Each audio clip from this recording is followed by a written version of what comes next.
네, 여러분들 반갑습니다. 잡코리아 TV 권주정입니다. 요즘 공채 시즌 이제 막 시작해가지고 여러분들이 제일 많이 물어보는 질문 중 하나가 지원 동기인 것 같아요. 사실 제가 지원 동기 책도 쓰고 나름 지원 동기에 대해서 연구를 많이 했는데 연구를 많이 해도 사실 제일 어려운 것 중 하나가 지원 동기인 것 같아요. 그래서 지원 동기를 사실을 하나의 이론으로 말씀을 드리는 게 쉽지 않은 부분이 있기는 해요. 있긴 한데 그래도 지원 동기 여러분들이 주의해야 되는 것들에 대해서 최대한 한번 설명을 좀 드려볼까 합니다. 아주 편하게 말씀을 드릴게요. 우선 지원 동기라고 했을 때 우리 두 가지로 좀 나누는 작업부터 먼저 하면 좋을 것 같아요. 직무 지원 동기가 있고 회사 지원 동기가 있죠. 그래서 이 두 개부터 헷갈리지 않는 게 우선 핵심인 것 같아요. 자, 우선 회사 지원 동기부터 우리가 얘기를 하면 제가 엄청 강조하는 게 있습니다. 그리고 이거 제가 사실 제가 항상 노하우라고 생각을 하는 것 중 하나가 회사 이름부터 시작하지 않으셨으면 좋겠어요. 그러니까 그게 어떤 상황이든 대부분의 여러분들이 보면은 회사 지원 동기를 쓸 때 산업이 일치하거나 아니면 거기서 인턴을 했거나 이러지 않는 이상은 뭐 KT는 LG는 삼성은 이렇게 해서 마무리를 짓기가 참 쉽지가 않은 것이 현실적인 자소 작성에서의 과정이긴 합니다. 그러면 이제 안 쓰면 뭐부터 쓰라는 거냐라고 보면 자 여러분들 내가 그 얘기 한번 드리면 좋을 것 같아요. 현대자동차에서 여러분 수시 채용하는 것 때문에 난리 났잖아요, 그죠? 그들이 왜 그렇게 한다? 직무 기반의 채용을 하는 것이 핵심이다. 그리고 그렇게 변해가는 것이다. 그러니까 SK 일부도 막 수시 채용하고 막 그러잖아요. 자, 그러면 회사 지원 동기도 마찬가지예요. 직무에 대한 전문성을 검증하는 것이 핵심이 되는 거죠. 그러면 시작 자체가 저로 시작되는 거예요. 나. 그러니까 내가 예를 들어서 뭘로 할까요? 품질이라고 할까요? 품질 직무에 준비된 전문가라고 주장하는 거잖아요. 그들에게. 혹은 거의 전문가거나 그런 사람으로서 회사를 선택하는 명확한 기준이 있어야 되는 거예요. 판단 기준이. 저 같으면 첫 문장 그렇게 할 것 같아요. 나는 준비된 사람으로 A와 B. 근데 하나로 하지 않는 이유는 뭐예요? 그 하나로만 하면은 너무 범주가 커지기 때문에 두 개로 하는 게 특정의 착시를 줄 수 있기 때문이겠죠. 저 같으면 그렇게 할 것 같아요. 그럼 두 번째 문장은 어떻게 하는 게 좋을까요? 그거를 그냥 그렇게 하는 회사가 좋기 때문입니다라고 하면 이 논리가 무너지겠죠. 그럼 두 번째 문장은 어떻게 해?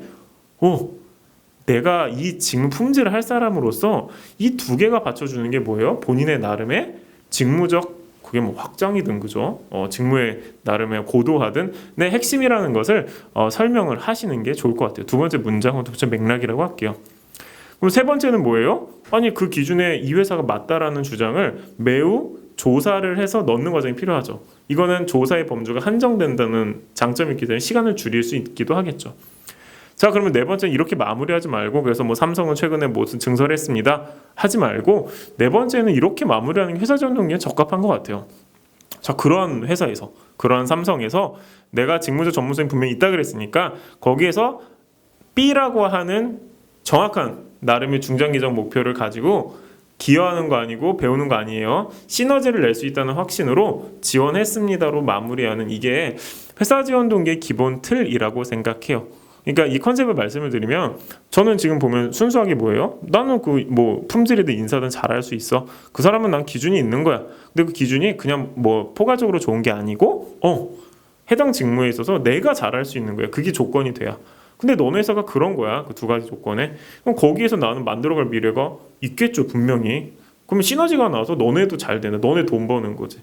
그런 식의 전개여야 이 일반적인 직무에서의 대응이 가능할 것 같아요. 그래서 회사 지원 동기는 이렇고요.